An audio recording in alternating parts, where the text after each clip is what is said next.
Le paysage qualifie l'architecture, c'est-à-dire en fonction du paysage, on est comme guidé.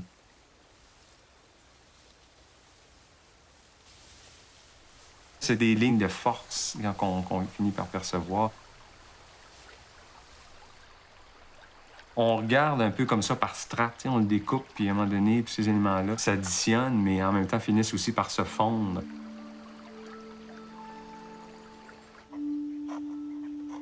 Alors pour moi, c'est ça, l'architecture permet d'être un habitant privilégié de ce lieu-là.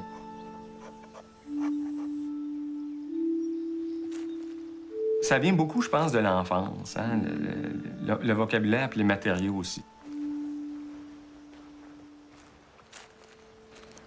J'avais un oncle qui avait un chalet sur une île. Alors, t'imagines, c'est un peu magique. Enfant, tu pars en bateau, puis c'est une île avec des grosses roches, puis des grands pins.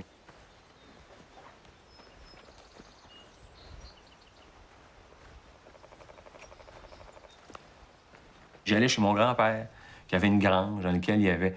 Hein? Puis là, une grange, quand t'es enfant, ça a l'air d'une cathédrale. Et tu vois quand même la justesse de cette architecture-là. Hein? C'est simple, c'est souvent un grand volume, il est bien placé, il n'y a pas de fioritures, l'essence est là. Puis des petites rythmiques, hein, les planches, des fois, un petit espace, mais tu vois, ces petites lignes de lumière qui entrent quand t'es enfant. Puis encore là, les odeurs, un peu de foin, j'imagine, séché. Et j'ai compris que ça prenait du temps. Pour faire, même à l'époque, faire une grange ou faire une maison, ils se réunissaient, ils faisaient un repas, puis avec le charpentier, puis celui qui allait construire. Puis la grange, il fallait qu'elle soit à une certaine distance pour pas que le vent, les odeurs viennent vers la maison. Alors, il essayait de faire avec peu le maximum. Puis les matériaux, c'était les arbres qui coupaient au bout de la terre, c'était les roches qui ramassaient pour faire les fondations. Et comme il y avait peu d'éléments, il essayait de les maîtriser le plus possible. Et c'est ça que j'ai peut-être appris de mon enfance, dans certains endroits où on sentait que c'était des endroits humbles. Alors, je voyais vraiment la justesse de l'intervention de l'homme à travers ça. Hein? Une grange qui vient se déposer dans le paysage, puis le paysage est plus beau parce que la grange est là. Hein? Puis le chalet, probablement, de mon oncle sur son île, faisait que l'île était encore plus magique parce que la construction était là. Alors, c'est toutes ces expériences-là, autant des fois extrêmement familières ou des fois dans le regard lointain, qui m'ont permis, je pense, de développer cette acuité-là avec le paysage et qui sont à la source de mon vocabulaire.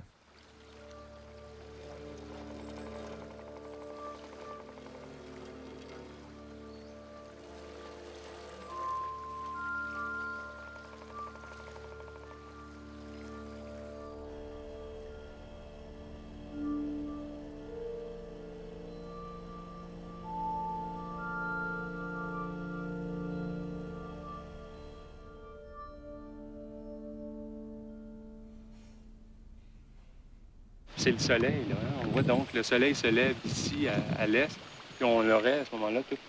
On s'est baladé, puis on disait... Tout nous semblait magnifique, mais c'était de savoir où on allait placer cette maison-là. Et j'avais avec moi tout ce bagage de Rome, donc la villa dans la nature, comme ça se faisait il y a 2000 ans. C'est pas facile de déterminer l'emplacement d'une maison. Surtout dans un site comme celui-ci, hein, je veux dire, on arrive devant un arbre comme ça, puis on tombe amoureux de l'arbre. On se dit, qu'est-ce qu'on fait? On peut pas l'enlever. Hein? La première fois que je suis venu ici, il y avait un immense barrage au castor sur la rivière. C'était vraiment superbe parce qu'il y avait les feuilles qui tombaient là-dessus. Même, il y avait une série de barrages, mais il y en avait un qui était presque plus important que les autres. Les yeux fermés, j'étais à Rome. C'est que l'eau qui coulait dans le barrage produisait exactement le même son que l'eau de la fontaine de Santa Maria in Trastevere où j'habitais.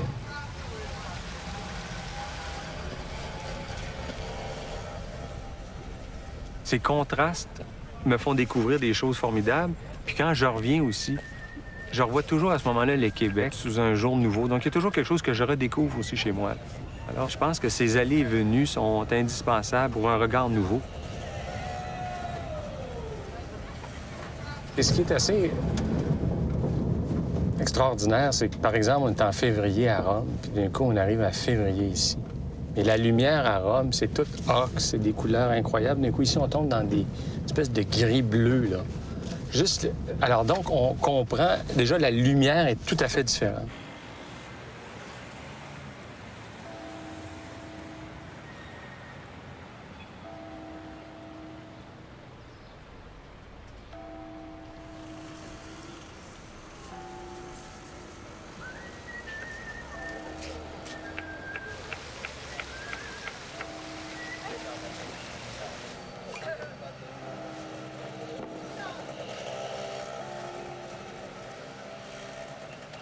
La dimension en largeur, là, un petit peu. Donc, on a droit à 10 mètres, mais...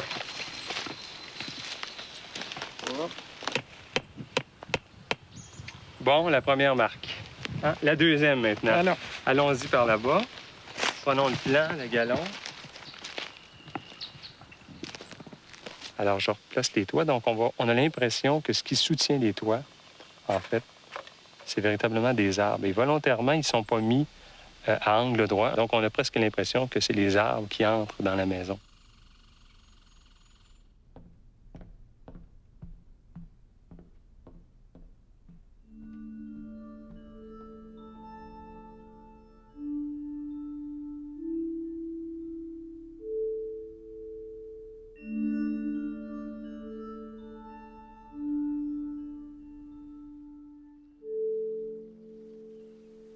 Cette rencontre de vivre le paysage, elle nous permet de comprendre ce qui est essentiel dans le paysage.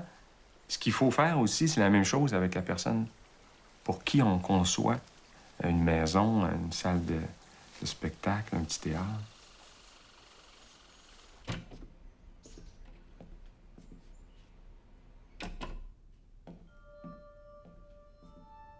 Alors, c'est au fil de ces rencontres-là qu'on finit par connaître une portion je dirais, de l'encyclopédie des personnes avec qui on travaille. Là.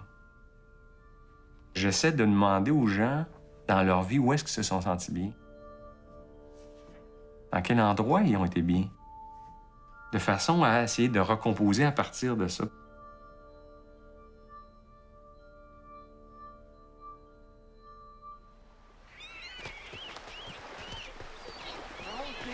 Ça va, ça va? Oui, Ça va bien, c'est beau. Ah oui, j'ai ma canne. Ouais. Oui. Ah, il y a un beau petit... Ah, il y a un reste de quai, là. C'est ça que par là, la cabane de bois. OK, là, je comprends ce qu'elle voulait dire. J'ai 6 frères et sœurs. Et, ben, moi, j'étais le premier. Je suis arrivé peut-être un peu comme un petit chef d'orchestre. Ah ah! À quoi ça a bien pu servir, ça? Ah, Laurence, faut aller. Faut se baisser puis tirer près de l'eau. Attention, j'essaie une autre. Ah non, ça prend un peu de poids. Mon père et ma mère venaient tous les deux de grandes familles, donc j'ai 11 oncles et tantes d'un côté, en fait de chaque côté. Et c'était une famille très tricotée serrée. Alors j'étais toujours entouré de beaucoup de monde.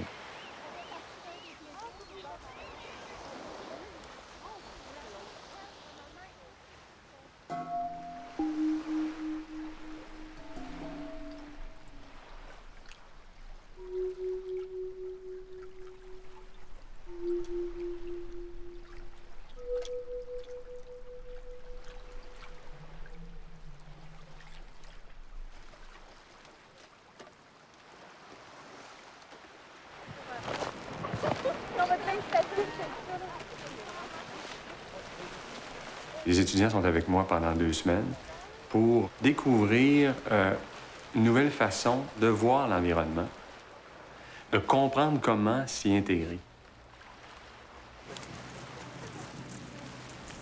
On pourrait s'arrêter juste à la ligne de l'eau pour voir. OK. On arrête là.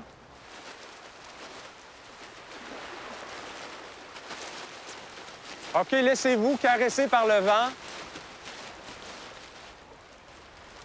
Et encore là, c'est comment avoir une expérience comme assez forte pour les étudiants, je pense, avec presque rien. C'est beau, le vent est avec nous. Hop, il monte un peu en... OK. On essaie d'être vraiment le plus léger possible. On essaie que la toile, on la sente la plus légère. Oui, c'est bien. Alors, tranquillement, vous allez devenir très lourd. Comme une roche, un peu tranquillement. Donc, vous venez plus, vous apesantissez, là. Hein? Vous devenez lourd et vous venez comme une petite roche blanche sur le dessus de la crête. On ne peut plus vous voir.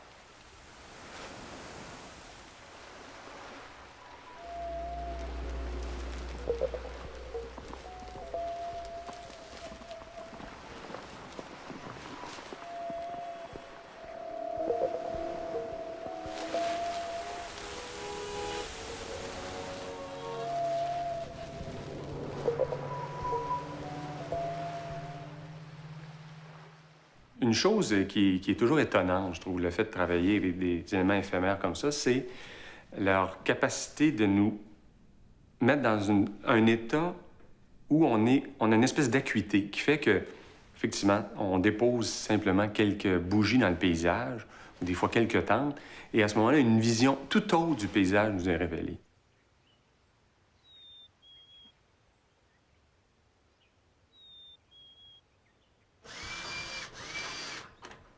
Tiens, Régent, dans les hauteurs, qu'est-ce que tu fais là, Régent? Ah, salut, à minute.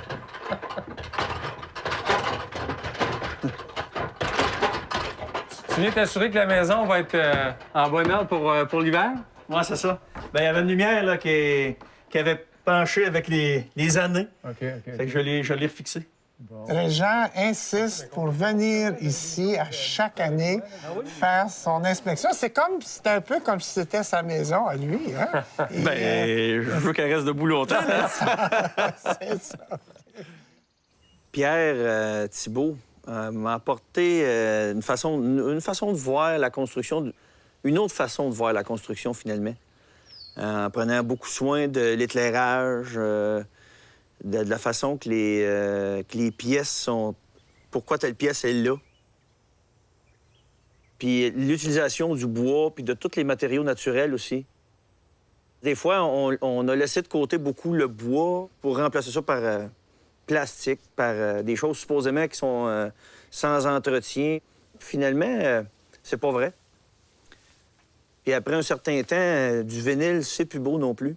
Puis le bois est encore très... Il a vieilli, mais il est très beau. Beaucoup plus beau, puis beaucoup plus... et plus en harmonie, je dirais, avec qu'est-ce que les humains ont besoin.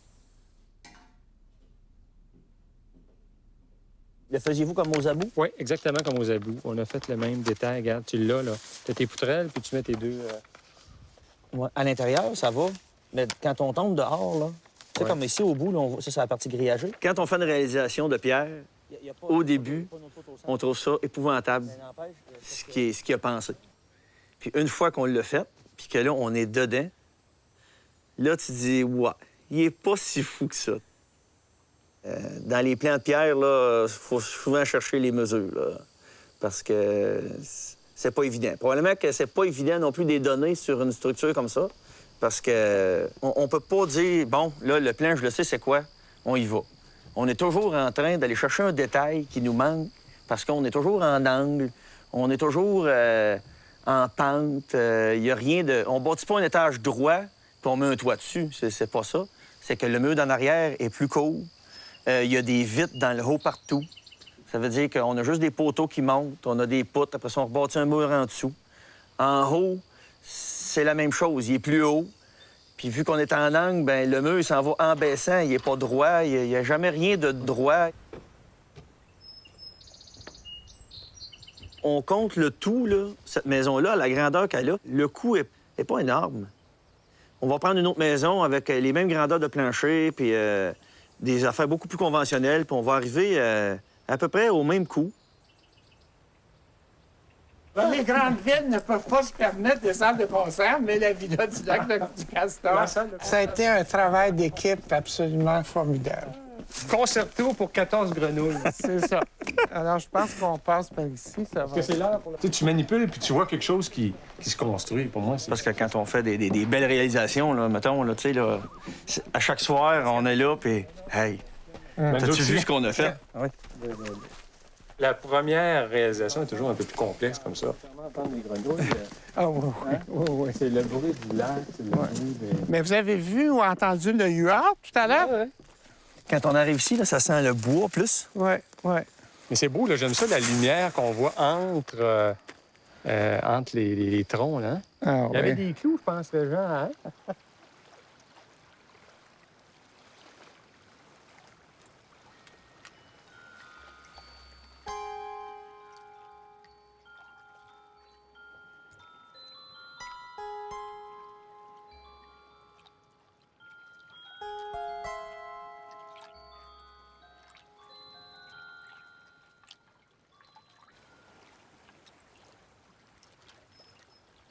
Je regarde à l'intérieur, je vois tous les interstices entre les morceaux de bois, mais c'est aussi la grange de mon grand-père.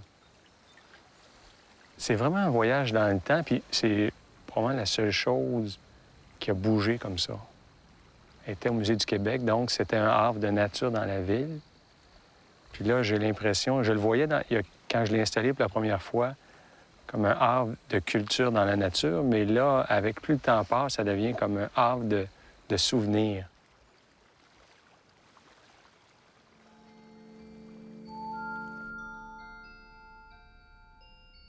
Ce que je fais, moi, principalement, c'est des lieux de vie. Et ça, c'est important. C'est pas quelque chose, pour moi, l'architecture, à regarder. C'est de comprendre et voir que la vie s'y déroule bien.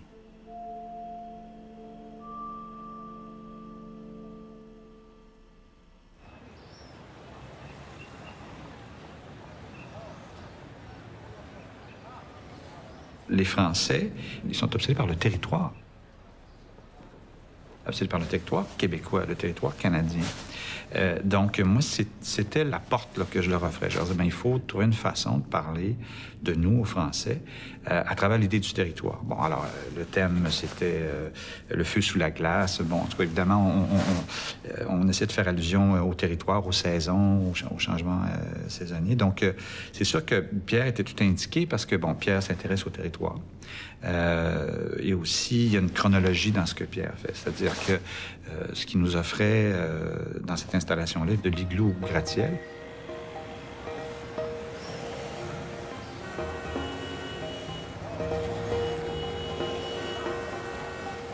Il partait vraiment de l'idée autochtone, vraiment le premier contact avec le territoire, première forme d'habitation, à notre façon d'envahir de façon architecturale un lieu commun.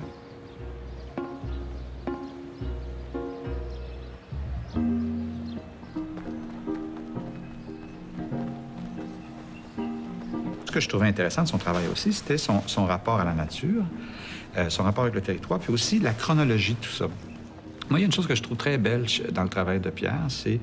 je trouve que c'est une architecture avant-gardiste, mais comme tout bon avant-gardiste, il s'inspire de l'arbre, c'est-à-dire qu'un arbre, on a l'impression que ça pousse juste vers le haut, mais ça pousse par le bas aussi.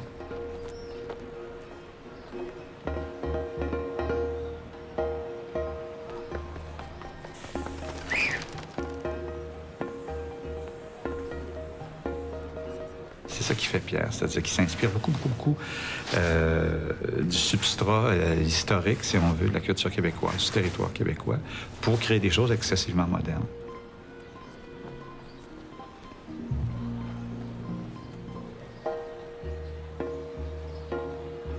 J'ai fait un spectacle et une recherche sur Frank Lloyd Wright qui travaillait dans une démarche qui ressemble un peu à celle de Pierre Thibault, dans le sens que l'idée, c'est pas de faire des projets vaniteux où tout à coup on crée un signal sur une colline puis on dit voici, j'ai mis ma marque, voici mon signal, mais d'essayer de faire partie de la colline. Et ça, c'était la pensée de Frank Lloyd Wright et en ce sens, Pierre lui reprend là où Frank Lloyd Wright avait laissé.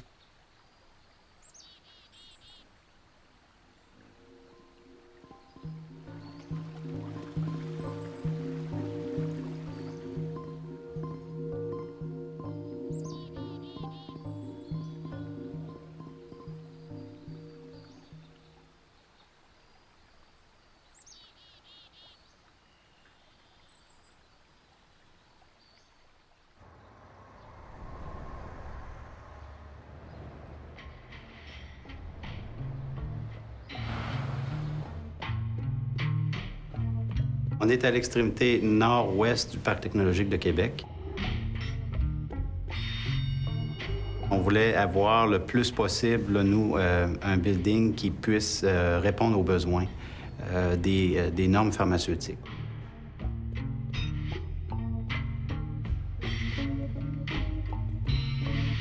C'est un projet qui était très complexe. Le but du projet, c'était d'avoir une idée qui fait qu'on fait de l'extraction à partir de masse marine. Et il y a comme un bateau qui était l'idée derrière tout ça.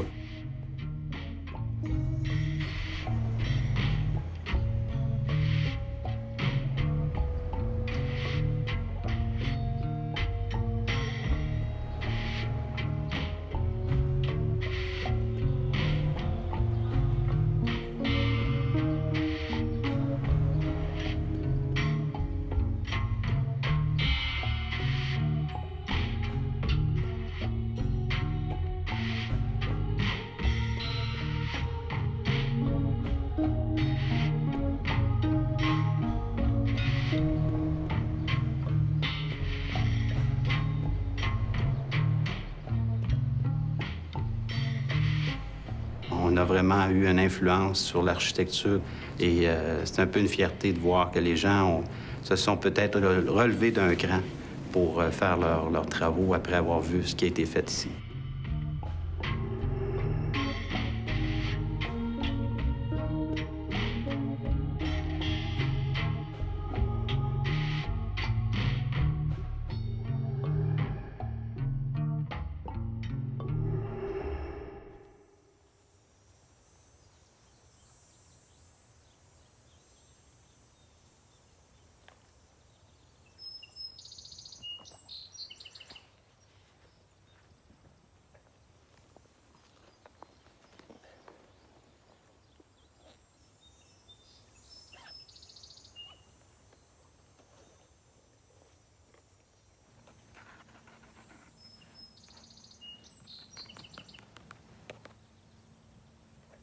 L'environnement où on est nous conditionne.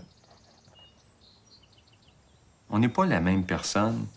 Moi-même, si je suis à Rome ou si je suis sur le bord d'une rivière, dans un des parcs du Québec.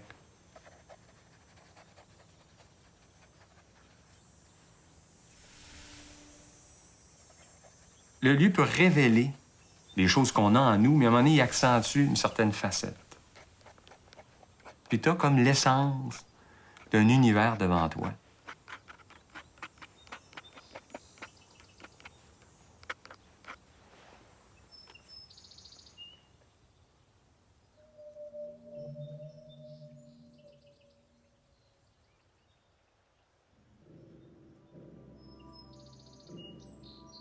Cette grande toiture vraiment originale, extravagante, qui est venue s'installer au-dessus de notre salle de spectacle, a étonné beaucoup les gens de la région, ici en pleine campagne. Ça faisait déjà plusieurs étés qu'on travaillait ici sur le site à l'extérieur. Et puis, on a eu des étés très pluvieux. Alors, c'est devenu impérieux de se doter d'un toit, d'avoir un moyen de protéger, de garantir aux spectateurs que la représentation aurait lieu. Le toit a l'air un peu comme une grande araignée qui vient se déposer par-dessus la salle de spectacle. Le toit est extrêmement organique, en énergie et en ligne. J'ai été extrêmement touché par la sensibilité de Pierre comme architecte. Évidemment, j'avais une vision un peu plus... je sais pas, enfin, je savais que les architectes, c'était des artistes, mais Pierre est particulièrement un artiste. C'est un poète de l'architecture.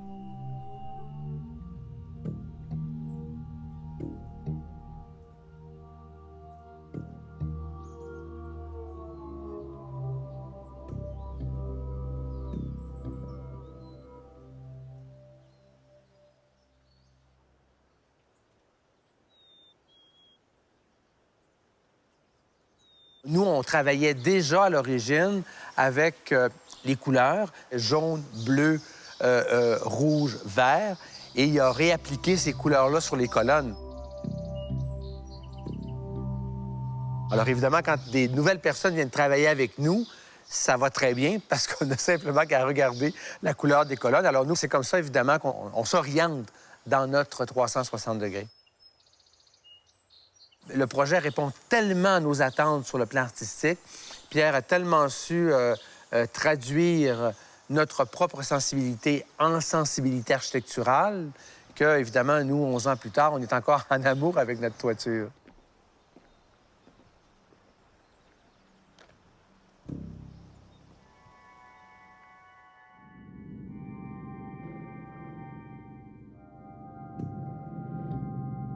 Un paysage, pour moi, ça met en évidence quelque chose. Puis l'architecture aussi, ce que j'essaie de faire, c'est que l'architecture aussi mette en évidence le paysage. C'est comme une mise en valeur mutuelle. Et c'est ça qui est assez, pour moi, qui me fascine. Et pour arriver à ça, j'ai besoin de vivre le paysage.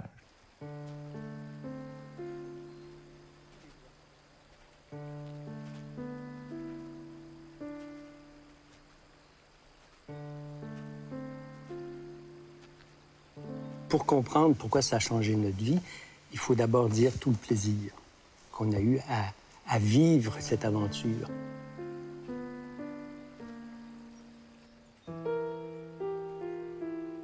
Le plaisir d'imaginer une maison, avec tout ce que ça implique de folie. Je ne sais pas si tu te souviens, Pierre, mais à un moment donné, on voulait une bibliothèque qui sortait du toit. Ouais.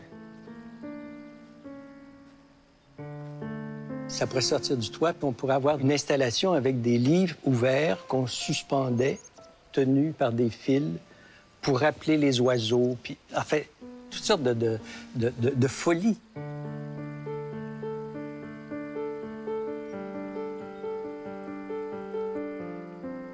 Ensuite, il y avait le plaisir de nous promener. Avec ça, le plaisir d'apprendre sur l'architecture.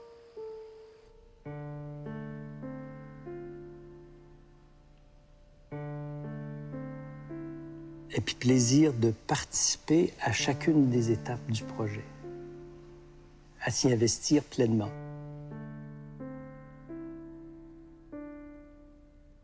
L'architecte a créé, il a construit ici une harmonie à laquelle nos vies ont été étroitement liées.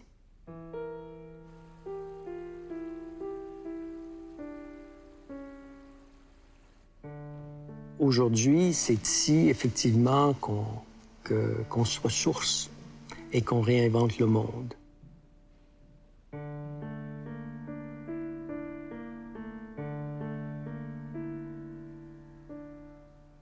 C'est important pour moi, la légèreté dans un projet, parce que quand un projet est léger, c'est qu'on est allé à l'essentiel.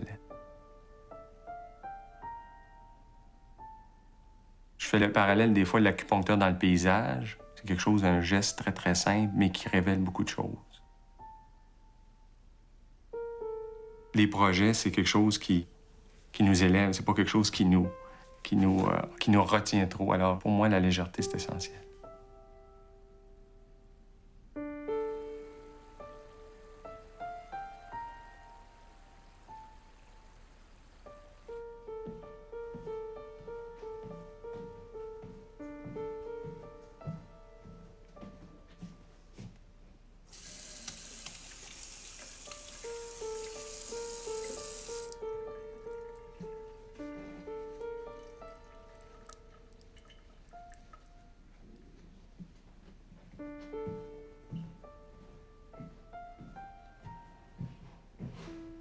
L'architecture est très, très vivante.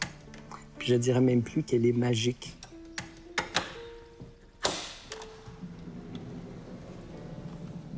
Il n'y a pas de pièce triste, il n'y a pas de pièce sombre ici.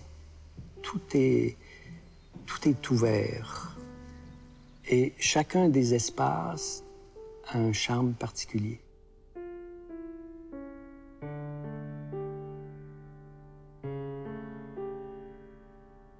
La nature embellit la maison et la maison embellit la nature.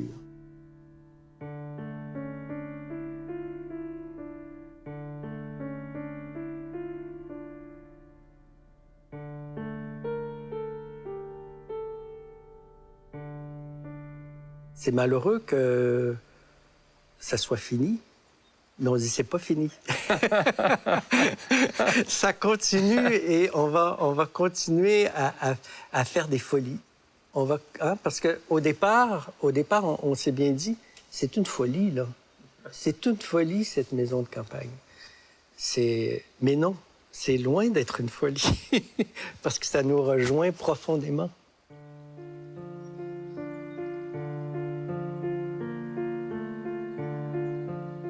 On pourrait dire que c'est presque un rêve éveillé. Hein? C'est mieux qu'un rêve éveillé. C'est un rêve éveillé qu'on vit véritablement. Voilà.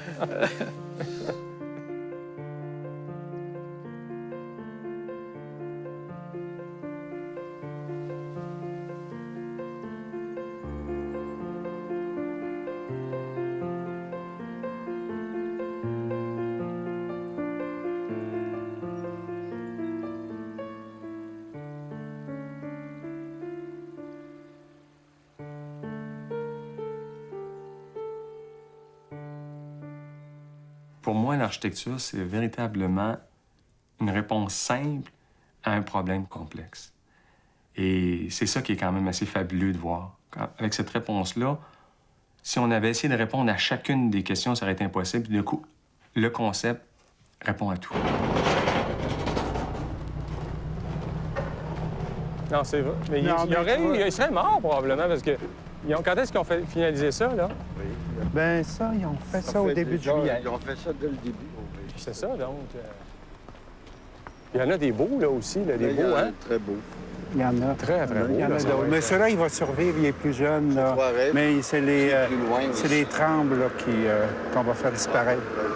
Ce sera le coin de l'hôtellerie. Oui, puis regarde, regarde, il y a un beau pain, la pierre. Regarde. Et ça serait vraiment bien si on pouvait, hein? Oui, oui. Non, d'avoir quelques grands arbres comme ça devant les grandes colonnes. Oui, parce que le bâtiment de l'hôtellerie va être plus à côté. Distance, il faut... on parlait, on gardait 5 mètres à peu près. Là. Mais là, lui, il va... Entre l'hôtellerie et la face de l'hôtellerie. Donc, 5 mètres, c'est à peu près 15 pieds.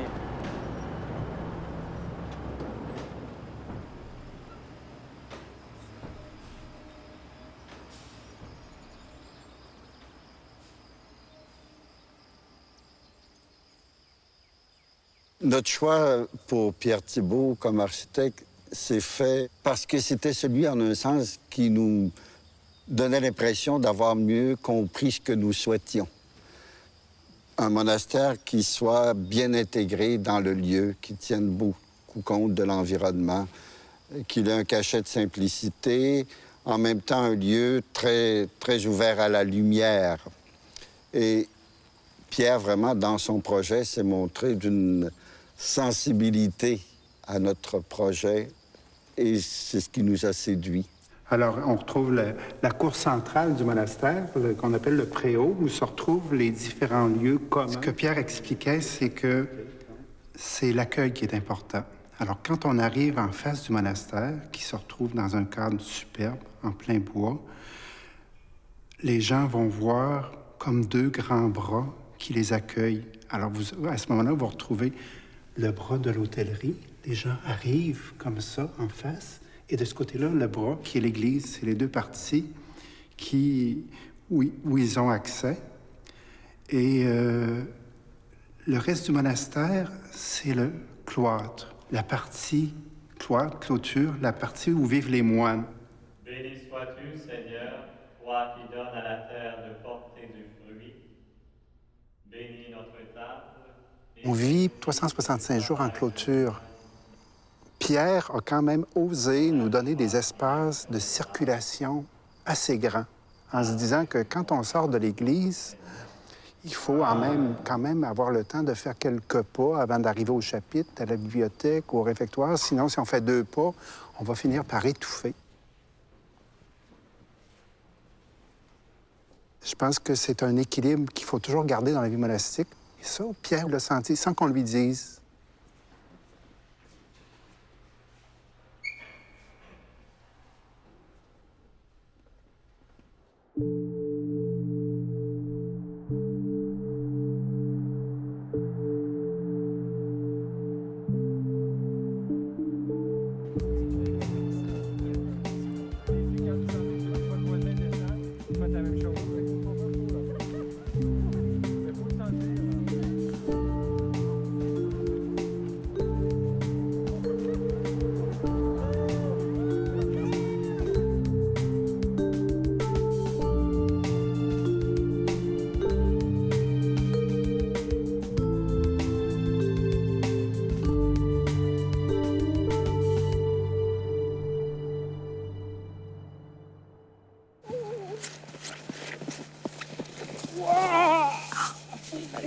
Parfait.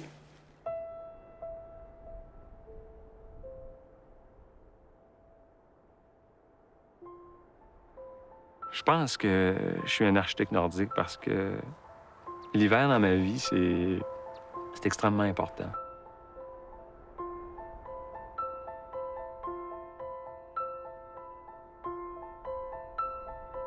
Il y a une lumière l'hiver qui est incroyable. Je me rappelle toujours, enfant, là, quand la première neige arrivait, ce qui me fascinait un peu, c'est comme si tout devenait plus lumineux. Go, papa!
Travailler avec Jean-Pierre, c'était ce monde là, qui tournait, qui marchait, le son des pas des danseurs. Et il y avait la puissance des corps. Tu entends les danseurs respirer. Des fois, j'étais assis ici, c'est l'effort qui était demandé. Donc, il y avait cette...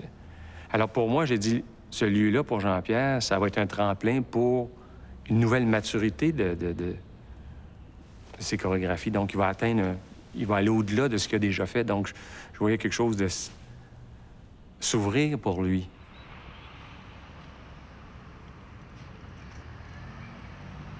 Jean-Pierre, quand le projet se faisait, il me parlait de certains croquis, des éléments. Donc, il dit, là, je vais avoir, en fait, l'espace nécessaire pour mon travail.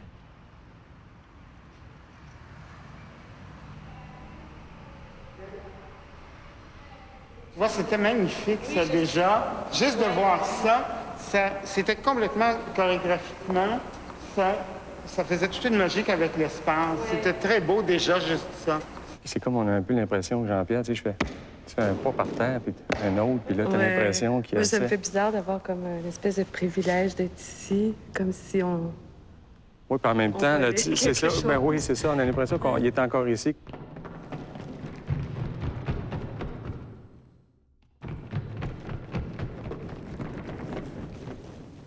Chaque pouce carré de cet espace, tu le connais, il le connaissait.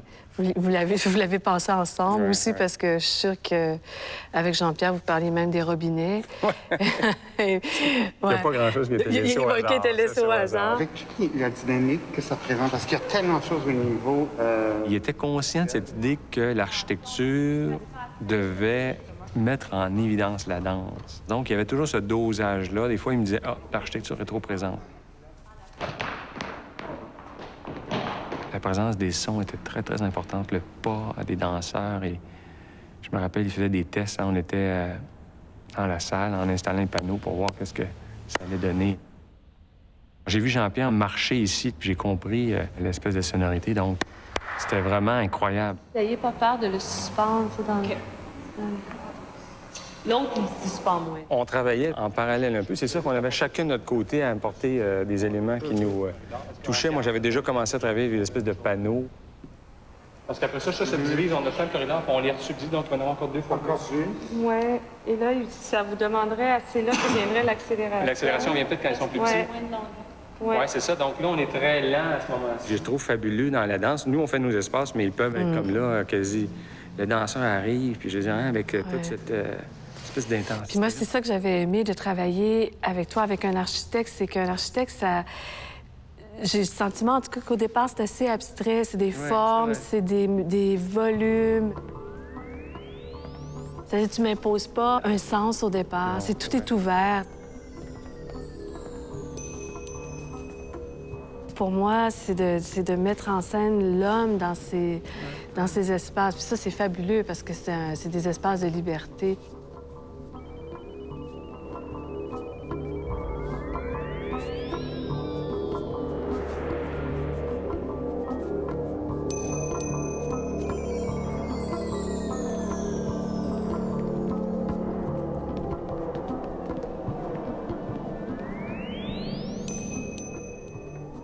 ce lieu, ce grand studio plein d'énergie. À un moment donné, j'ai ouvert la porte. Puis là, c'était une table avec des centaines et des centaines de fleurs blanches. J'ai perdu la carte, comme on dit. J'ai été absent du monde pendant plusieurs minutes, je ne sais pas combien de temps. Mais il me semblait que c'était comme un peu injuste. J'avais pas tout fait ça pour arriver. Pour moi, je voyais pas le studio comme sa dernière œuvre, mais comme le début d'une nouvelle longue série, j'espérais.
Vivre au monastère, ce qui nous surprend, c'est le temps.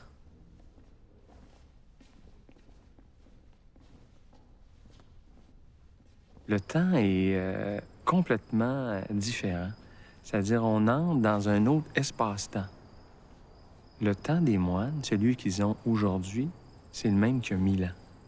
Ils se lèvent à 4 heures le matin, ils vont 7 fois à l'église. Alors, on arrive, nous, dans une espèce de cohue. On ouvre la porte du monastère. On est comme aspiré. C'est vraiment incroyable. On entre et c'est... Physiquement, on le ressent.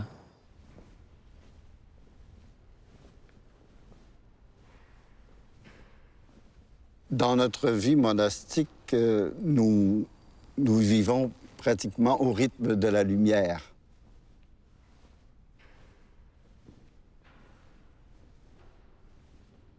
Pierre a saisi, je crois, beaucoup l'importance que nous accordions à la lumière et en respectant aussi ce que nous avions demandé, l'orientation de l'Église justement vers le soleil levant. Et il a fait qu'il y a différentes possibilités d'entrée de lumière tout au long du jour, selon que la journée avance. Donc Pierre a vraiment compris ça. Et je crois qu'il l'a surtout compris le jour où il est venu vivre 24 heures avec nous ici. Là, il a découvert comment notre journée évolue avec la lumière.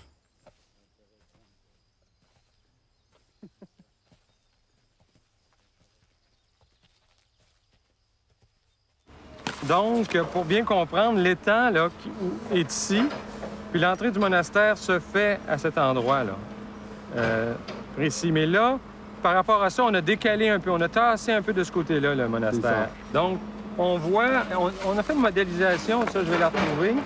Donc, dans le fond, c'est ce qu'on va voir une fois la construction terminée, là. On est à peu près ici, là. Hein? Mais il y aura possiblement même plus d'arbres. Il va y avoir plus d'arbres. Donc, oui. là, c'est ce qu'on va voir une fois la construction terminée. Mais c'est ce que j'aime, il y aura plus d'arbres en avant-plan qu'on en a ici, là. Hein? C'est ça.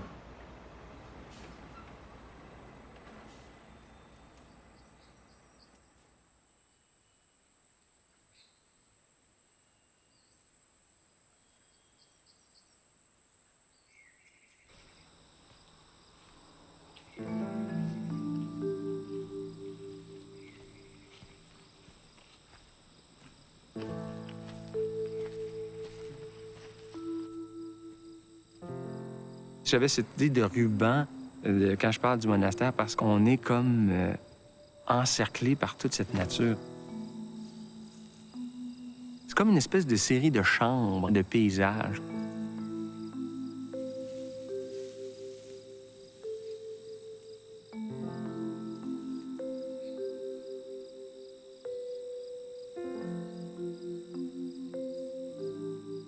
Pierre a même poussé plus loin que nous, ce que nous concevions comme, par exemple, intégration dans le lieu. Seulement sa façon de concevoir le cloître, de faire que, quand on est dans le cloître, on se demande presque, on va se demander, bien, est-ce que je suis bien à l'intérieur ou bien est-ce que je suis à l'extérieur?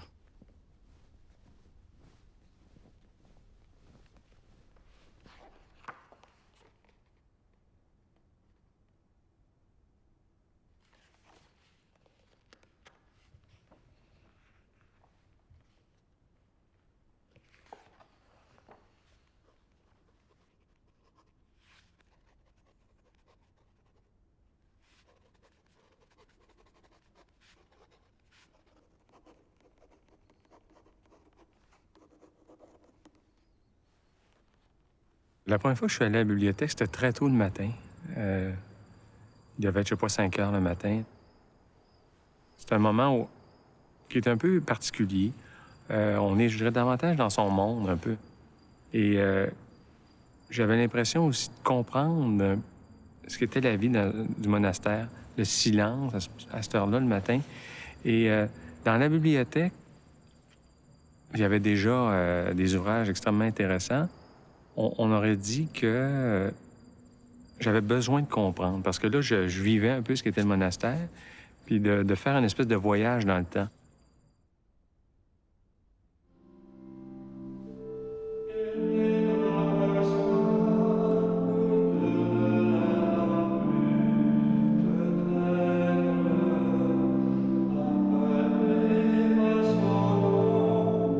Pierre, il nous écoute. Ça, c'était extraordinaire. On a travaillé souvent en communauté, alors donc on est quand même près de 20-25 frères qui sont là à amener leurs idées. Un homme respectueux.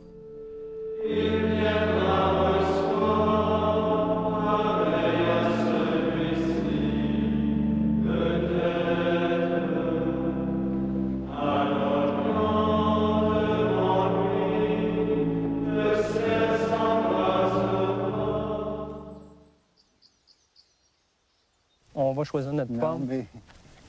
Harry Picard, le ciel il est magnifique. Hein? C'est beau, Le bleu, beau, le contraste du rouge avec... Les pommes sont grosses. Il y en a des magnifiques, là. Bon, ben... Il faut s'en prendre deux dans le C'est ça, ouais, là, on va s'en prendre.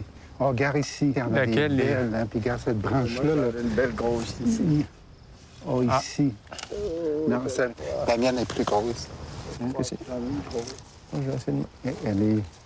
J'ai gagné le concours. Wow! Comme ça. Non, la mienne n'est pas... moi, j'ai la plus petite. J'ai gagné le concours. Ce que j'ai senti personnellement très vite, c'est comment il avait aimé ce lieu. Comment il avait goûté le lieu. J'aime dire parfois qu'il y a presque une dégustation du lieu. Et on sentait que Pierre avait vécu quelque chose de ça. Il était tombé en amour avec notre lieu comme nous. Mais regarde, on ne se tanne pas. Hein? Non. Ce sentier-là, mais ça me revient me promener ici. Chaque projet est unique. Je sais que je ne pourrais pas en faire beaucoup, mais je sais que chacun va m'avoir fait évoluer. Et c'est ça qui est important pour moi. J'apprends dans chacun des projets, ça me permet d'aller plus loin. Et c'est comme ça, projet après projet, que j'avance.